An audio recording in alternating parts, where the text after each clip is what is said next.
귀하고 복된 안식일에 성전에 올라오신 여러분 모두를 진심으로 환영합니다. 이 감기가 어디서 왔는지 모르겠습니다. 서울에서 왔는지 아니면 창원에서 옮았는지 모르겠지만은 상당히 독하고 조금 힘든 것 같습니다. 또 코맹맹이 소리가 나서 아마 여러분께서 들으시기에 상당히 불편하실 텐데 양해의 말씀 드립니다. 오늘 말씀은 신명기 12장에 있는 말씀을 함께 살펴보겠습니다. 12장 1절의 말씀을 보시면 내 열조의 하나님 여호와께서 너에게 주셔서 얻게 하신 땅에서 너희가 평생에 지켜 행할 규례와 법도는 이러하니라. 광야에서가 아니라 너희가 얻게 될 땅에서, 가나안 땅에서 평생을 지켜 행할 규례와 법도에 대해서 말씀하십니다. 지금 광야 환경과 가나안의 환경은 사뭇 다릅니다. 그래서 광야는 어떻게 보면 유랑생활이죠. 그렇죠? 이곳저곳을 떠돌면서 살아가는 가운데 있지만은 가나안에서는 정착 생활입니다. 또 광야에서는 유목 생활을 했다면 가나안 땅에서는 농경 사회가 되게 되는 겁니다. 또 광야는 공동체 생활이지만은 가나안 땅에 들어가면 이제 지파별로 나뉘어서 생활하게 됩니다. 또 광야는 히브리 신앙이 우세하지만은 가나안 땅은 우상 숭배가 우세한 지역입니다. 그래서 여러모로 환경이 전혀 다른 가운데 이스라엘 백성들이 놓이게 될 것이기 때문에 하나님께서 그들에게 너희가 평생에 그 땅에서 지켜 행할 규례와 법도에 대해서 말씀하십니다. 어떤 말씀을 하실까요? 2절과 3절에 보시면 너희가 쫓아낼 민족들이 그 신들을 섬기는 곳은 그들이 우상 숭배를 어디에서 했는지 한번 보시기 바랍니다. 높은 산이든지 작은 산이든지 푸른 나무 아래든지 무론하고 그 모든 것을 너희가 마땅히 파멸하며 그 단을 헐며 주상을 깨뜨리며 아세라 상을 불사르고 또 그 조각한 신상들을 찍어서 그 이름을 그곳에서 멸하라. 그래서 하나님께서 그들에게 첫 번째로 말씀하신 규례와 법도는 우상을 타파하라고 하는 것입니다. 우상 타파입니다. 그래서 이 말씀은 반복되고 있는데 신명기 16장 21절에도 하나님 여호와를 위하여 쌓은 단 곁에 아무 나무로든지 아세라 상을 세우지 말라. 특별히 아세라 상에 대해서 말씀을 하시는데 아세라 상에 대해서 우리가 지난번에 출애굽기 공부할 때 한번 살펴본 적이 있는데요. 어떤 신입니까? 아세라 우상은? 여신입니까? 남신입니까? 예, 여신이죠. 아세라는 사실은 하늘의 신인 엘과 엘의 부인으로 알려져 있습니다.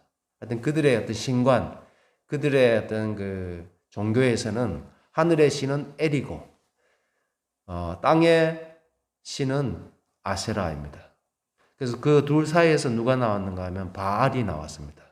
바알이 나왔는데 더 어떻게 보면 충격적인 것은 뭔가 하면 나중에는 자기 아들인 바알과 함께 이렇게 결합을 하게 됩니다. 상당히 어떻게 보면 윤리적으로 도덕적으로 굉장히 타락하고 상당히 어떻게 보면 난잡한 그런 종교라고 할 수 있겠습니다. 그래서 그 아들의 정부가 되는 신이 아세라 상입니다. 그래서 이렇게 보면은 참 그 내용을 여기서 언급하기가 참 상당히 불편하지만은 그 바알과 그 사이에서 어떤 이런 관계에 의해서 비가 내리고 또 제사 의식 가운데 신전 창기와 더불어서 이제 이렇게 집단 그런 음행을 하고 뭐 하여튼 그런 신입니다. 아세라 신이. 그래서 하나님께서 특별히 아세라 우상에 대해서 반드시 꺾어버리고 결코 그 상을 여호와를 위하여 쌓은 단 곁에 세우지 말도록 말씀을 하셨습니다. 그래서 처음에는 가나안에 들어간 초기 히브리인들은 이 아세라를 적대시하는 것을 출애굽기 34장 13절에서 볼 수 있고, 그러나 실제로 가나안 땅에 이주하여 살게 되면서 그들은 하나님께서 그렇게 강조하셨음에도 불구하고 아세라의 풍요와 다산에 흠뻑 빠지게 됩니다. 그 종교에 빠지게 되었습니다. 그래서 이것이 이스라엘 역사에 많은 불행과 또 결국에는 패망의 원인이 되게 되는데, 역대하 24장 15절부터 27절에는 아세라 목상과 우상을 숭배한 요아스의 죽음이 기록되어 있습니다. 그래서 하나님께서 명백하게 말씀하셨던 그 부분이 결국에는 이스라엘 역사의 어떤 걸림돌이 되고 그들이 우상 숭배에 빠져서 패망의 길을 걷게 됩니다. 여기 보면 출토된 아세라 상의 모습입니다. 잘 보이십니까? 그림 보시면 여성이 이렇게 조각되어 있는 것을 볼 수가 있습니다. 그래서 이 우상을 섬기게 될 때 인간이 고상해지고 또 사회 전체적으로 건강해지는 것이 아니라 음란하고 저속하면서 또 한편으로는 상당한 그런 위생, 건강상에 있어서도 전염병이나 상당한 어떤 그런 성병에 노출될 수 있는 그런 위험한 종교가 아세라상입니다. 아세라 신입니다. 그래서 예전에는 지금은 뭐 비행기를 타고 해외여행을 자유롭게 하다 보니까 에이즈 같은 경우에도 순식간에 세계에 퍼지지 않았습니까? 그 예전에는 사람들이 이처럼 해외여행을 자유롭게 하지 못할 때는 극히 일부분, 뭐 선원들이나 또 비행기를 타고 다니는 그런 사람들을 통해서 병들이 전파가 되었는데, 지금은 뭐 누구나 해외여행할 수 있고 어떤 그런 관광을 하게 되면서 전염병이 돌게 되면 이것이 인류 전체를 위험에 빠뜨리게 되는 그런 원인이 되는 것을 알 수가 있습니다. 그래서 하나님께서 아세라 우상을 그토록 미워하시고 증오하신 것은, 매우 가증스럽게 보신 것은, 그 우상을 섬기게 될 때 그 사회에서 치러야 할 대가가 너무나 크고 또 인간을 지극히 타락시키는 그런 가르침, 그러한 종교였기 때문에 하나님께서 배격하게 하신 것입니다. 다시 보시면 너희가 그 모든 것, 섬기는 모든 곳을 마땅히 파멸시키고 그 단을 헐며 주상을 깨뜨리고 아세라상을 불사르고 그 조각한 신상들을 찍어서 그 이름을 그곳에서 멸하라.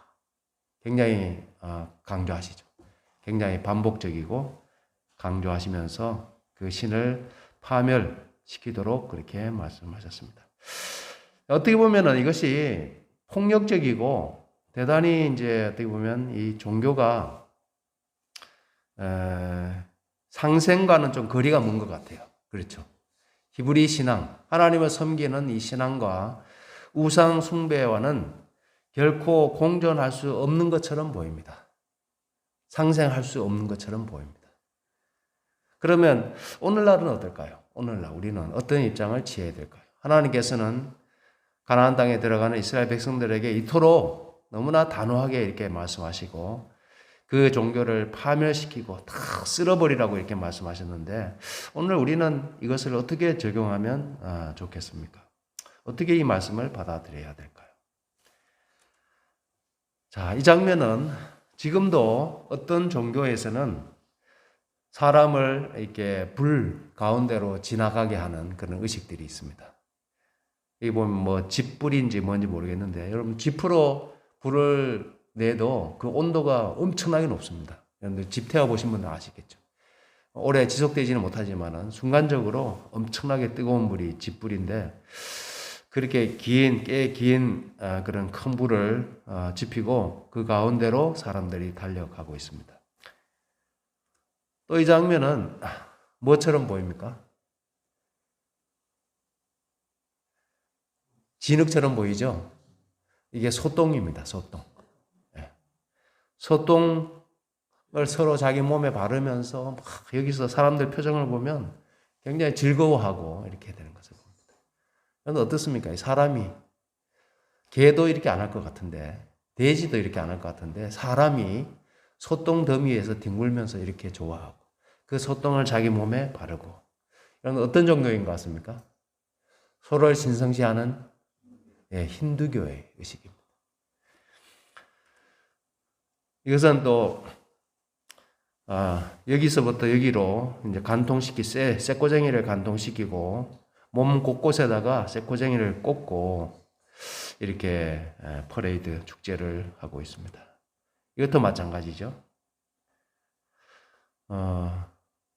인간이 고상해 보이고 굉장히 지적이고 어떻게 보면 합리적인 것처럼 보이는 게 아니라 어떤 사단의 어떤 속박 가운데 노예 상태에 있는 것처럼 보이지 않습니까? 사람이 어떤 그 종교에 그 사로잡혀서 뭔가 억압되고 인간을 매우 고통스럽게 하는 그런 종교인 것처럼 보입니다. 또 하나는 이제 등에다가 새 갈고리를 꼽아가지고 이 뭔가를 땡기면서 이렇게 축제를 벌리고 있습니다. 근데 안타깝게도 이런 매우 미신적이고 또 저급한 이 힌두교가 엄청나게 지금 퍼지고 있습니다. 그래서 미국에서 24년 1월 10일 이틀 전에 조선일보에 보니까 미식 축구장 4배 넓이의 신전을 세웠는데 세계에서 2번째 크기의 신전이라고 합니다. 그래서 12년 동안 12,500명이 동원되고 그 다음에 470만 시간을 들여서 공사를 했다고 합니다. 이런 모습입니다. 이렇게 지금 힌두교가 세계적으로 많이 이렇게 전파되고 있고 이슬람도 마찬가지입니다.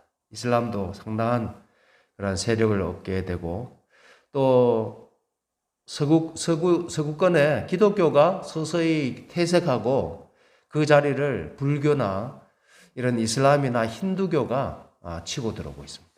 이제 기독교는 전에는 중심이었는데 이제는 이렇게 변두리에 밀려나게 된 그런 형국입니다.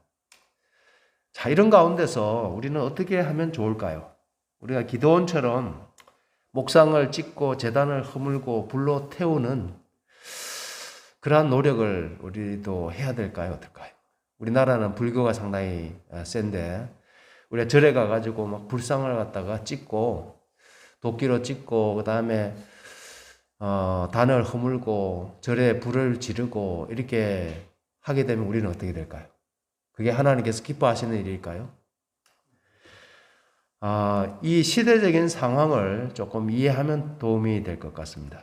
지금 상황은 가나안은 하나님께서 구별된 백성을 애굽에서 불러내어 구속의 계획 가운데 세우시고자 하시는 특별한 나라요 백성이기 때문에 그 시대에 하나님께서 명령하신 그런 일이었습니다. 지금 모든 시대나 이것을 적용할 수는 없다는 거죠. 실제적으로 하나님께서 성경에 말씀하신 대로 문자적으로 하는 그런 무리들이 있습니다. 이슬람 같은 경우에도 기독교인들을 어떻게 해요? 어떻게 합니까? 이교도라고 해가지고 전도하다 잡히면 감옥에 가두고 그 다음에 탈레반 같은 경우에도 불교 문화재라든지 세계 문화유산을 갖다가 그냥 파괴시키고 또 IS라고 있었죠. 이슬람 국가에서 IS, 이슬람 스테이트 해가지고 IS도 많은 그런 고대 문화유산을 갖다가 파괴해서 신문의 뉴스로 상당히 몇 번씩이나 나왔던 것을 본 적이 있습니다. 그러면 우리가 하나님께서 이렇게 말씀하셨다고 해서 오늘날 우리가 다른 타 종교에 대해서 그렇게 폭력적인 입장을 취해야 되는가? 그 종교를 물리적인 어떤 힘이나 폭력을 통하여 짓밟아야 하는가? 우리는 그렇게 해서는 안 된다고 생각합니다. 그래서 우리의 씨름은 혈과 육에 대한 것이 아니요 정사와 권세와 어둠의 세상 주관자들과 하늘에 있는 악의 영들에게 대함이니라. 그래서 우리의 싸움은, 우리의 전쟁은 영적인 싸움이라는 것이죠.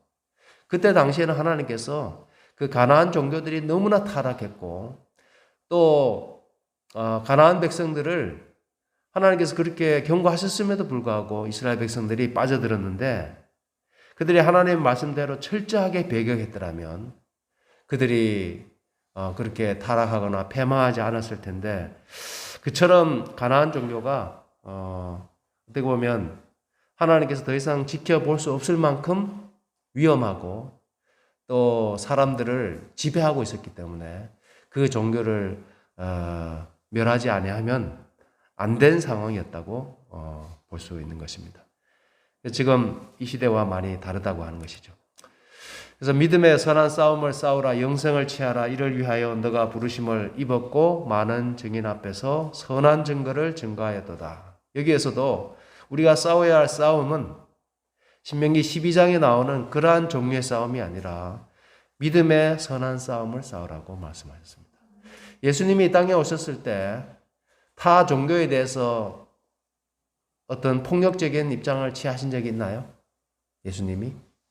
그렇게 하신 적이 없죠. 네. 그래서 구약의 어떤 그런 특별한 상황하고 신약 시대만 해도 이것이 많이 달라진 사실을 우리가 얼마든지 확인할 수가 있습니다. 우리의 싸움에 대한 매우 구체적인 부분이 저는 세 천사의 기별 가운데 잘 나타나 있는 것 같아요. 또 보니 다른 천사가 공중에 날아가는데 땅에 거하는 자들 곧 여러 나라와 족속과 방언과 백성에게 전할 영원한 복음을 가졌더라. 그들이 가진 무기는 칼이나 창이 아니라 영원한 복음을 가지고 있는 겁니다. 뭐라고 얘기하는가 하면 하늘과 땅과 바다와 물들의 근원을 만드신 이를 경배하라. 심판의 시간이 이르렀다. 이렇게 외치면서 그렇게 싸우는 겁니다. 믿음의 선한 싸움, 진리를 가지고 오류 가운데서 멸망해 가는 인류를 향해서 또 다른 종교를 섬기는 자들을 향하여 하나님의 백성들이 영원한 복음을 가지고 그들에게 외치는 것이 우리가 싸워야 할 가장 중요한 싸움의 본질적인 그런 모습을 세 천사의 기별 가운데서 발견할 수 있습니다. 무너졌도다 무너졌도다 큰 성 바벨론이여. 그렇게 외치면서 그 가운데 있는 하나님의 백성들을 불러내는 그러한 소리를 외침을 우리가 여기서 볼 수가 있는 겁니다. 이것은 전쟁의 모습이죠.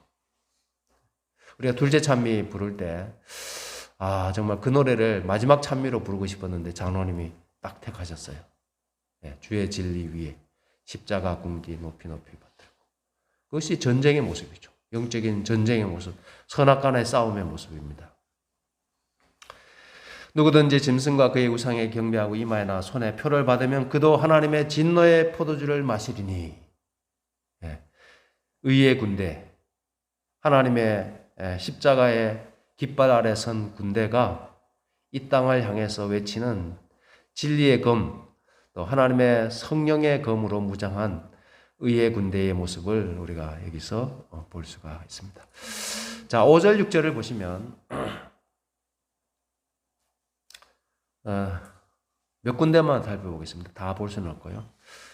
오직 너희 하나님 여호와께서 자기 이름을 두시려고 너희 모든 지파 중에서 택하신 곳인 그 거하실 곳으로 찾아 나아가서 너희 번제와 희생과 11조와 거제와 서원제와 낙헌 예물과 너희 의향에 처음 난 것들을 너희는 그리로 가져다가 드리라. 이렇게 말씀하셨어요. 여기서 우리가 주목해야 될 게 두 가지입니다. 하나는 뭔가 하면 여호와께서 자기 이름을 두시려고 모든 지파 중에서 택하신 곳이 어디인가 하는 겁니다. 어디라 생각하세요? 하나님께서 자기 이름을 두시려고 모든 지파 중에서 택하신 곳, 그 거하실 곳으로 너희가 찾아 나아가라 이렇게 말씀하셨는데 여기가 어디일까? 그 다음에 왜 번제와 희생과 11조 각종 예물을 그리로 가져다가 드리라고 했는가? 그래서 여기는 아까 우상 숭배하는 그런 장소를 제가 주목해서 말씀드렸는데요. 그들은 뭐 아무데나 자기들이 좋아 보이는 곳은 아무데나 푸른 나무 아래도 좋고 산에도 좋고 하여튼 아무데나 우상 숭배가 흥행했던 것 같아요. 근데 하나님은 그렇게 하나님을 섬기지 말고 여기 말씀한 것처럼 자기 이름을 두시려고 택하신 곳, 그곳에서 하나님께 제사를 드리고 예물을 드리라 이렇게 말씀하시는 겁니다. 차이가 있잖아요. 우상 숭배하는 자들과 하나님을 섬기는 그 하나님의 백성들의 예배의 모습과 차이를 우리가 확인할 수 있습니다.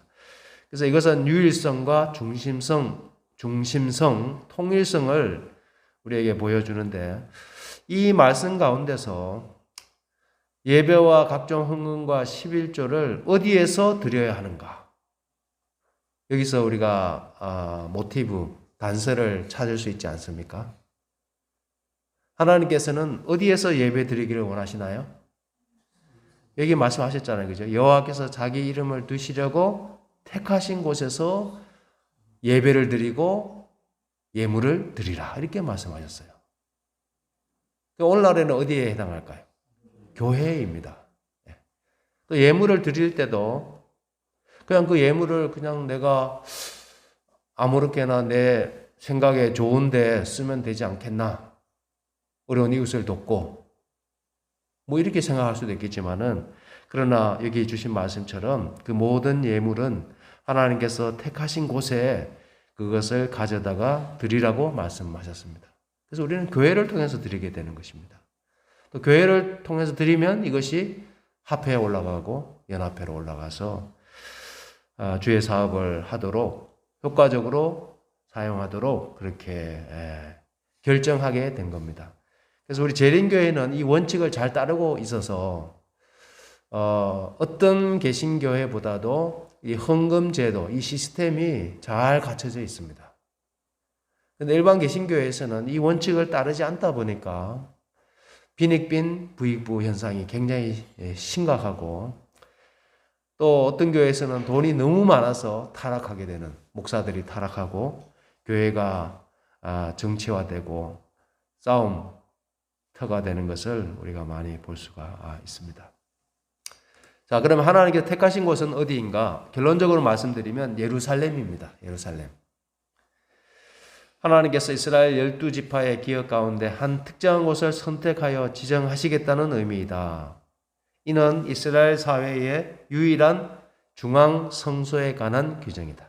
중앙성소. 하나님이 중앙성소, 택하신 곳, 그 곳을 유일한 중앙성소로 그렇게 세우시고 그곳에 하나님의 이름을 두시겠다. 거기에서 모든 제사와 예물을 드리도록 하나님께서 규정을 주신 것입니다. 결국 유다 지파의 땅 예루살렘에 성전이 건립되므로 역사적 성취를 보았다. 왜 유다 지파 땅에서 성전을 세우셨을까요? 왜 유다 지파입니까? 하필이면. 이 말씀은 야곱의 어떤 12아들들에 대한 축복 가운데 나타나 있습니다. 유다 지파는 뭐 사자 새끼라 그렇게 하면서 뭐 홀이 거기서 나오고 이런 기타 유다의 어떤 그런 왕권에 대한 그런 축복의 말씀을 하는데 거기서부터 이제 출발이 되게 되죠. 근데 이 부분을 조금 더 자세히 들여다보겠습니다. 역대하 6장 5절 6절에 보시면 내가 내 백성을 애굽 땅에서 인도하여 낸 날부터 내 이름을 둘 만한 집을 건축하기 위해 아까 똑같은 말씀이에요. 신명기 12장에 똑같은 말씀을 하는 겁니다. 이스라엘의 모든 지파 가운데서 아무 성읍도 택하지 아니하였으며 내 백성 이스라엘의 주권자를 삼기 위하여 아무 사람도 택하지 아니하였더니 예루살렘을 택하여 내 이름을 거기 두고 어디가 나옵니까? 예루살렘을 선택하신 것을 보게 됩니다. 자, 그렇게 하신 의의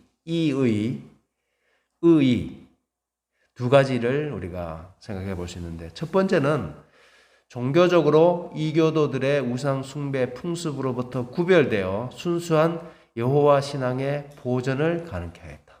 순수한 히브리 신앙을 보존하기 위해서는 중앙 성소, 택한 곳에 하나님께서 권위 있게 허락하신 거룩하게 구별하신 그곳에서 예배하는 것만이 공식적으로 인정하심으로써 그 신앙이 어떻게 보면 부패하거나 아니면 왜곡되거나 다른 종교에 의해서 혼합되는 그러한 위험으로부터 순수하게 보호하시고자 하셨다는 겁니다. 우리 여기 경남에 보면은 무교군이 꽤 여러 군데 있잖아요. 근데 아무나 제7일 안식일 예수 재림교회, 뭐 예를 들어서 산청교회라고 간판을 달 수 있습니까? 없습니까? 아무나 못 달게 되어 있습니다. 그렇죠? 그래서 이것은 이 교회의 어떤 그 법과 질서 아래서 반드시 승인을 받아야 됩니다. 거기에서 누가 지도자인지, 몇 가정이 모이는지, 거기서 나누는 말씀이 성서적인지, 우리의 교리와 가르침과 일치하는지에 대한 그러한 평가가 있어야만이 합회의 어떤 그런 승인에 의해서 가정 집회소가 가능한 것입니다. 내가 재림교인이라고 해서 아무데나 가서 그냥 예배소를 차릴 수 있지 않다고 하는 겁니다. 얼마 전에도 이제 예천에 한 가정 집회소를 지난 행정위원회 때 승인을 해줬습니다. 몇 가정이 모인다고 이렇게 하더라고요.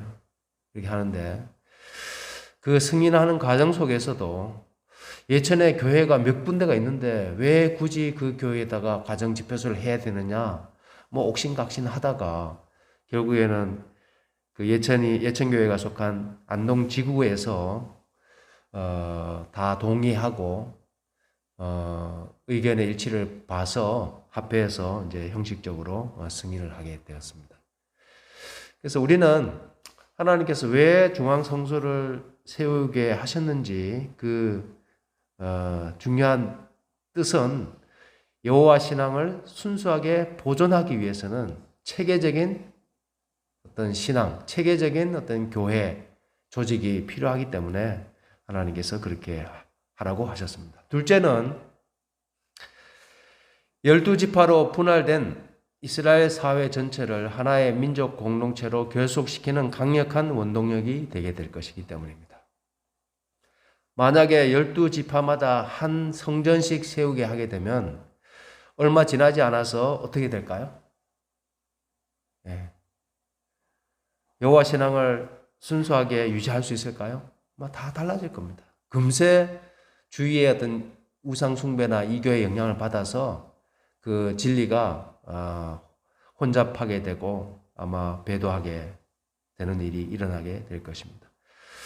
그래서 하나의 성전을 세움으로 인해서 비록 12지파가 나눠져 있지만은 하나의 민족 공동체로 결속되게 하는 중요한 역할을 하게 되었습니다.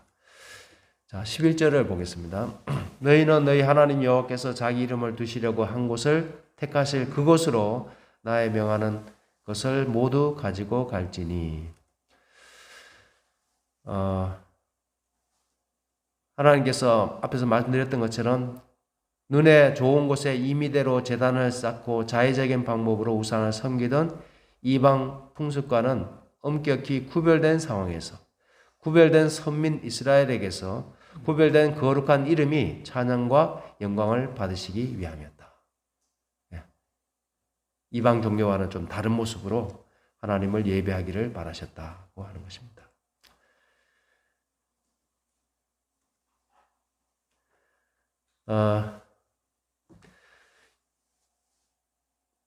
르벤이 원래는 장자 지파 아닙니까? 근데 르벤이 왜 장자의 어떤 그 권리를 박탈당하게 됐는지 잘 아시잖아요. 그러면 르벤이 이제 장자권을 상실하게 되면서 그 장자권이 누구한테로 갔습니까? 요셉 가운데서 에브라임 지파에게 갔습니다. 에브라임 지파에게. 에브라임 지파에 갔는데 사실 성전을 세울 때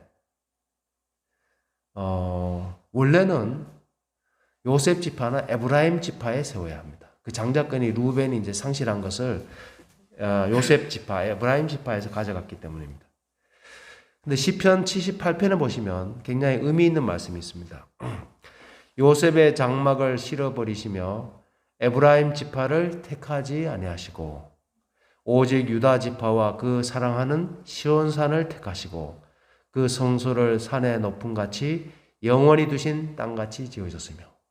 그 시편 우리가 요즘 교과 공부하고 있는데 시편이 단순히 시나 찬양만은 아닙니다. 그게 매우 중요한 신학적인 내용도 들어있고 예언, 특별히 예수님에 관한 많은 예언들이 들어있습니다. 여기도 지금 마찬가지예요. 시편 78편에도 왜 하나님께서 에브라임 지파를 택하지 아니하셨는가? 왜 유다 지파를 택하셨는지를 여기서 분명히 밝히고 있죠. 호세아 13장 1절에도 에브라임이 말을 바라면 사람이 떨어도다. 이 얘기는 12지파 가운데 가장 강력한 지파가 에브라임 지파였습니다. 그 초대 왕이었던 여로보암도 어느 지파 사람인 줄 아세요? 여로보암 에브라임 지파입니다. 그래서 여기서 에브라임이 말을 하면 사람들이 떨었어요. 지파에서 가장 강력한 지파가 에브라임 지파였습니다. 저가 이스라엘 중에서 자기를 높이더니 바알로 인하여 범죄함으로 망하였거늘. 호세아 13장 1절에 이렇게 말씀하거든요. 그래서 하나님께서 자기 이름을 두시려고 택하신 곳, 그 지파 가운데 한 곳을 택하시겠다고 말씀하셨는데 왜 유다 지파에 그것을 택하셨는지를 우리가 성경의 여러 곳에서 그 정보를 이제 우리가 취합해 보면 이런 이유에 의해서 에브라임 지파 실로의 언약궤 법궤가 거기 있었는데 거기다 세우시면 됐는데 왜 유다 지파가 속한 예루살렘에 성전을 세우셨는지를 우리가 이해할 수 있게 됩니다. 자, 마지막입니다. 이제 15절부터 나오는 말씀은 도축에 관한 말씀인데요. 내 하나님 여호와께서 너에게 주신 복을 따라 각성에서 너의 마음에 즐기는 대로 생축을 잡아 그 고기를 먹을 수 있나니. 광야에서는 그것이 식용 도축이든 아니면 희생 제물을 드리기 위한 그런 희생 제물이든 간에 짐승은 어디에서 잡아야 했는가 하면 해막에서 잡아야 했습니다. 근데 이제 가나안 땅에 들어가서는 식용, 먹기 위해서 잡는 짐승은 굳이 성전으로 가져오지 말고, 왜냐하면 물리적인 거리가 있잖아요. 거리도 있고 여러 가지 불편함도 있기 때문에 너희가 속한 각 성에서 그 도축을 하라 이렇게 말씀을 하십니다. 21절에도 너희 각 성에서 너가 물은 마음에 좋아하는 것을 먹되, 그러나 그렇게 허용하시는 대신에 16절, 23절, 27절에 보시면 오직 크게 삼가해서 그 피는 먹지 말라라고 말씀을 하셨습니다. 피는 먹지 말라는 그런 규정을 말씀하셨는데, 여러분들 피를 드셔보신 적 계세요? 짐승의 피? 저는 생피를 먹어보지는 않았는데 어릴 적 고향에서 사실 그게 뭔지도 모르고 먹었어요. 나중에 알고 보니까 소피더라고요. 소피. 그러니까 육개장을 끓였는데 시커먼 게 있는데 이제 그게 저는 피가 굳어져서 그렇게 된 줄은 모르고 그냥 먹었어요. 나중에 알고 보니까 그것이 소피더라고요. 근데 성경은 피를 기름도 얘기하지만은 피를 결코 먹지 말라고 말씀하십니다. 피. 고기를 먹고자 하면 각성해서 잡아서 먹기는 하되 그 피는 먹지 말라. 그 이유가 나옵니다. 피는 그 생명인즉 너가 그 생명을 고기와 아울러 먹지 못하리니. 그래서 하나님께서 사람들이 고기를 먹을 수밖에 없는 그런 상황은 하나님이 어느 정도 용납을 하시는 것 같아요. 그렇다 할지라도 피만큼은 먹지 말라고 말씀하셨습니다. 그 이유를 세 가지만 말씀드리겠습니다. 피는 곧 생명을 의미하기 때문에 그렇습니다. 그러므로 짐승의 피는 사람의 생명을 대신하여 여호와의 제단 위에 올려졌던 구약 시대의 속죄의 유일한 수단이었다. 이 말씀이 굉장히 중요합니다. 왜 짐승의 피를 먹지 말라고 했는가? 구약 시대에는 사람을 속죄하기 위한 유일한 수단이 그 짐승의 피였기 때문에 그 피를 먹지 말도록 그렇게 금하셨습니다. 두 번째는 피는 신성한 목적 외에 달리 사용되어서는 결코 안 되었기 때문에 하나님께서는 피의 식용을 금하셨다. 피를 먹는 자는 생명 자체를 소멸시키는 자로 하나님의 창조 질서와 구속 사상을 정면으로 도전하는 자로 간주되어 언약 공동체로부터 단절되었다. 피를 먹는 자는 내 백성 중에서 끊쳐지리라. 그런 표현을 쓰잖아요. 그래서 이제 피가 얼마만큼의 상징적인 의미가 있는지를 여기서 우리에게 말씀해 주고 있습니다. 저 에스키모들이 살고 있는 북극에 이누아트인가요? 하여튼 그런 사람들이 보니까 자기들이 키우던 술록을 잡기 전에 그 짐승이 고통 없이 죽을 수 있도록 그렇게 조치를 취하더라고요. 조치를. 그리고 그 짐승에 대한 어떤 간단한 어떤 존중이라 할까요? 어떤 그런 걸 하면서 죽이는데 대신에 생피를 그냥 그릇으로 이렇게 떠서 마시더라고요. 근데 성경에 하면은 아무리 그 짐승에 대한 예의와 존중의 의미로 그 짐승이 고통 없이 죽도록 배려한다 할지라도 그 피를 바가지로 퍼서 먹고 있기 때문에 그들의 행위 자체는 하나님께서 보실 때 이 생명을 범한 것이 되고 또 그것을 식용으로 이렇게 마심으로 인해서 하나님의 창조 질서와 생명을 주신 하나님에 대한 어떤 굉장한 도전으로 이렇게 우리가 볼 수가 있는 것입니다.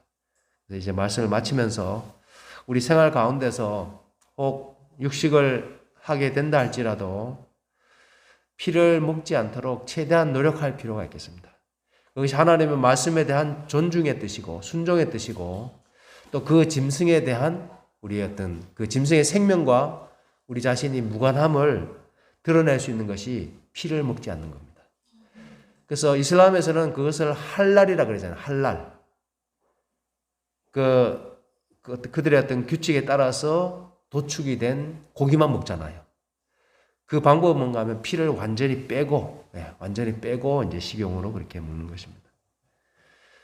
그래서 이스라엘 백성들이 가나안 땅에 들어가기 전에 하나님이 말씀하신 이 세 가지 오늘 저녁에 말씀드렸는데, 첫째는 우상을 타파해야 할 그 이유와 정당성, 폭력적으로라도 그것을 우리가 이해하면 참 좋겠습니다. 또 하나는 왜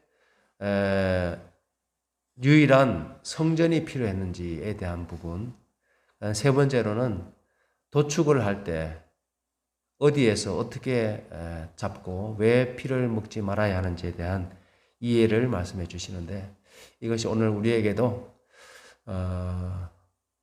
나름대로 적용할 수 있는 그런 부분들이 있는 것 같습니다. 그래서 우리와 다른 종교를 어떻게 대해야 할지, 그들과 어떻게 진리로 싸워야 할지에 대한 부분을 이해하면 참 좋겠고요. 또 하나는 이 교회가 가지고 있는 의미, 영적인 의미를 우리가 이해하면 참 좋겠습니다. 또 하나는 우리가 식생활 가운데서 피에 대한, 피를 금하는 그러한 식생활을 함으로 인해서 하나님의 창조 질서에 도전하지 않는 그런 삶으로 우리가 살아가게 되시길 간절히 바라면서 오늘 시간 말씀을 마치겠습니다.